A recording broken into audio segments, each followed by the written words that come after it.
many factors that determine the currency movement. So first, let me tell rupee how it is traded. So rupee is not fully convertible. It is partially convertible. When I say partially convertible, which means the Indian government and RBI does not allow free trading of rupee in the world market. So you cannot just go and trade rupee in London or New York. It's not so easy. There are many restrictions. It is allowed, but in a very, very controlled fashion. So the majority of the rupee transaction happens only out of India in the interbank market, where RBI is also a participant of last resort. When you say a participant of last resort, RBI will control the market. So whenever it sees that either, so if RBI decides that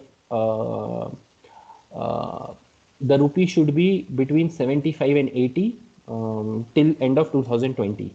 So if it goes below 80 or above 75, RBI will intervene as it sees fit. And how RBI will do, I'll come to that later. Otherwise, RBI will let the market forces determine it to play between 75 and 80. Now, the discussion that started, what I was trying to showcase is, there are people who have dollars and need rupees, right? So that part we covered, right? So who all have dollars? So it's your exporters, right? So if I am a company who makes a product in India but sells it to somebody in US or Japan or wherever, and I bill them in dollars, basically. I can obviously, if I'm selling them to India, I will not be able to bill in dollars. But outside India, I sell it to anyone and I bill them in dollars. It can be a Sri Lankan guy, it can be a Bangladeshi guy, whatever. I am taking money from them in dollars. So I have a supply of dollars. Similarly, I am a tourist and I want to visit India and I have taken some dollars with me. Now it could be a German also. He says that instead of euros, he will come with dollars. It could be an Italian, it could be a Brazilian or whoever who comes to India with dollar. It could be people from India who earn in dollars. So people who are in US primarily who earn in dollars. Who else? We spoke about tourist. Who else did we talk about? Exporters. Central banks and like NRI. World Bank, for example. NRIs we spoke already. Not central banks, right? So central banks, why would they participate in the Indian dollar rupee market? So No, China, what if they think no, no, that Indian rupee would I mean just to make no, no, money on no, no, that, no. like investing in the currency. That is not allowed, na. That's what I'm saying. So Okay, okay, okay. Chinese central bank has a lot of dollars, but it cannot just trade in rupees. And also, they wouldn't do it. That is not the job of a central bank. You are making everyone a hedge fund. Everyone doesn't do that, right? Everyone will not look at Okay. trading the currency. That's not their job. So yeah, FPIs, right? So there are a lot of people who want to invest in India. So a portfolio investor is someone who wants to invest for the short term. He wants to buy shares or bonds issued by Indian companies in rupees. So he has dollars, but he wants to invest in rupees. So they have a lot of money. So FPIs, whom you call foreign portfolio investor or FII, foreign institutional investor, it's one and the same thing. Hmm. Then you also have something called FDI, foreign direct investment, which is more long term. So basically somebody wants to set Okay. up a branch in India and they will be there for at least 5-10 years. So that is known as long term money, and FII, FPI is known as short term money or hot money, which means comes fast, goes fast.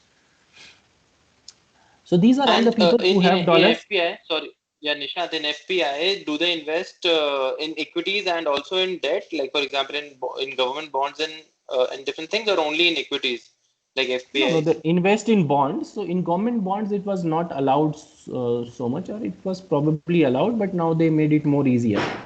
But definitely Okay. they can buy corporate bonds, they can buy bonds issued by banks, etc. Because it's higher Okay. interest rate, right? In the US, he'll get 1%. In India, he's getting 8%. He will do the currency hedging and still his interest, his returns are higher. Anyway, so these Yeah. are the participants who have dollar but need rupee. Now tell me who have rupee but need dollar? Importers. Importers, correct? So basically say IOCL, right? Indian Oil. It needs crude Yeah. oil for its refinery. So for per barrel, it needs $40. So if you want to import 1 million barrel of crude oil, they need $40 million, correct? So importers need have rupee but need dollar. Okay, who else? Let others also speak, Vaibhav. So Okay.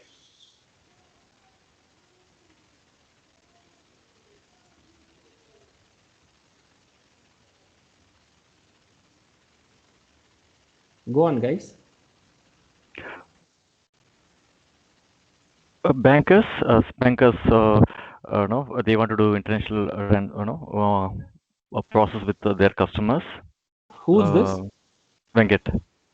Venkat, create one ID now. It's showing as guest, so I'm not able to Okay, sure. recognize. That's what I'm using my official laptop. That's why I didn't enter, sign in with my log. Means, yeah, Skype. Okay. I'll do that. Yeah. Okay. I have ID, but I did not log in today. Okay. Okay. Hey, don't worry, yaar. You are in Europe, anyways. They can't track. In India only, they track so much, but nobody cares. When I was in Europe, I could access YouTube and Facebook from my office network only. Yeah, yes, In yes, India, yeah, they we do that. Yeah, yes, but yeah. in India they block everything.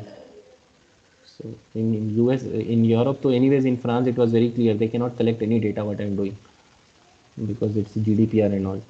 So, anyways, so sorry, I missed your point. You said who is the second Bankers, one? bankers, Which bank. banker? Uh, okay, who handles no custom NRIs and customers from So I no? have rupee. Why will I need dollars? What will I do with dollars? Okay, some companies who run here, for example, Volvo runs in India and they get an income in no, rupees, but they need to move to the profit or the amount to their But bankers are headquarters. only exchangers, right? So bankers are not a key participant. No? They are exchangers, right? Anyways, they will take rupee from you, give you dollar. They will take dollar from me, give me rupee. So they are not a major category. They are just the middlemen. So anyways, they always this exchange will be done through them only. So they are the profiters from it, right? So for $1 they'll give me 70 rupees, and they if you want they will charge you 80 rupees to buy $1. That is how they make their money. So they will not But be they the good category. okay, but they are not required to maintain some dollars to pay in dollars to some if somebody asks dollars. Is there No, in but they are not required, right? Means they are doing trading every day, right? They have a large customer base. So importers is one. Array, reverse whatever you had in exporters, right? So who else? So you said exporters, reverse is importers. Who else? then Indian tourists from India who are wanted to visit global, they need Exactly. So if an Indian tourist want to visit Italy, France, whatever, and he has rupees, he will convert it to dollars. Who else? So just like Indian people working in US, will there not be US people working in India? They are earning in rupees, but they need dollars, right? Because when they are getting their salary, they are getting in rupees only. Because in India, they will not get a dollar salary. So they want to convert, right? So similarly, people from any other country who are working in India will have rupees, but they want to convert to their currency. But say assume they all want to convert to dollars. Similarly, people staying in India who want to invest abroad. So just like we have an American company, institutional investors, so American hedge fund wanting to invest in India, there might be a hedge fund in India who has raised money from HNIs in India and they want to invest in US. So they would be one participant. And then Indian students, right? They are also a huge market. So if somebody wants to go and study in Harvard, he needs $2 lakh. So he has rupees, he wants dollars. So clear? So all these are participants. They buy and sell with each other, and banks act as the middlemen. So an exporter And goes what and about the gives. Indian investors, Nishant? Like, what if I mean, similarly to FPIs, the Indian investor, like whatever funds or group that would want to invest in other like markets That is what I said, abroad. na? That is what I said, right?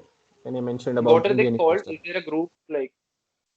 No, so we call them FPI. What US calls them, check US data. US must be calling them same foreign investors. That's it. Okay, okay, got it. Yeah. So you have the see what is institutional. If it's an institution, say we create a pool, we call it an institution. So it becomes a foreign institutional investor. If it is a retail investor, it's an FRI, foreign retail investor. If it is just one individual who's an HNI, it is a foreign HNI. HNI is basically who has $10 million and above. So for India, it will be 80 crores and above. UHNI will be somebody has 800 crores. So say if Ambani decides he want to invest in some money in US, he'll be treated as a FUHNI, foreign ultra high net worth individual, because he is a taxpayer in India. Simple. Yeah, makes sense. So these people buy and sell with each other. Now, obviously, officially it is not allowed, but people do that also. But ideally, they use a middleman, which will be a bank or a money exchanger. So there are quite a few money exchangers also in India. So if I have dollars, I go to the money exchanger and say, boss, I have $1 lakh, take it, give me rupees. If I have rupees, I want dollar, I go to the money exchanger and say, take rupees, give me dollar. Like there is one very good one which was launched recently called Book My Forex. I don't know how they arrange, but they are very efficient. I have ordered money from them. So I have done both. I have sold dollars to them. I have bought dollars from them also. It is very easy to order through them. So you have money exchangers like this. Banks usually want to trade only in high volume. So they don't like to trade with people like me, retail investors. So they charge us a higher conversion fee. So I also don't like to deal with banks. So the people who are trading in millions of dollars, they trade with banks, and then banks trade with each other. So say ICICI Bank has $100 million lying, and for some reason SBI needs it, it will sell it to SBI and buy it from SBI, so on and so forth. And at certain point in time, so this is allowed for a certain period of time. At the end of the day or at the end of the week, all this goes to RBI, because no bank is allowed to hold a lot of dollars beyond a certain limit. So then they report anyways on a daily basis, and then whenever RBI needs, RBI will say, boss, SBI, you have now $5 billion. Last month your volume was only $2 billion, so you don't need that extra. Give that dollar to me and take rupees from me. That is how RBI controls the supply and demand. So basically, banks have to report all their, whatever accounts they are holding of foreign reserves and everything to RBI each month. This is not reserve, right? This is just trading. So whatever extra, yeah, they have in their, Okay. yeah, reserves only, fine, whatever balance you can say. This is not a reserve, but yeah, it's a balance. So yeah. Okay. And not just banks, all the people who have this Forex license. So they are heavily regulated. So there might be another 30, 40 players who have this. So like Book My Forex. There used to be one UAE exchange, but I think now they have shut down or bought by someone. And whoever is allowed to trade in foreign currency in India. And it's very, very tightly regulated. They are slowly making it easier, but it is still fairly regulated. Okay.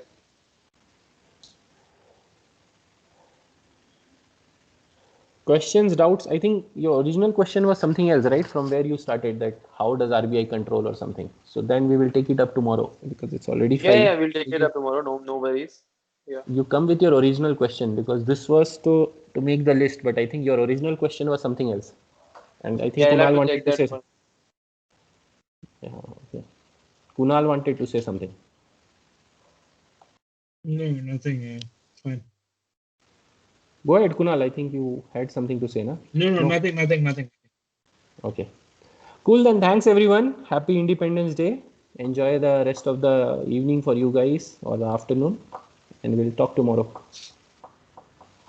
Yeah. Bye. Thank you. Guys. Bye-bye. Bye. Bye Thank guys. you all. Bye. Bye. Bye. Thank you.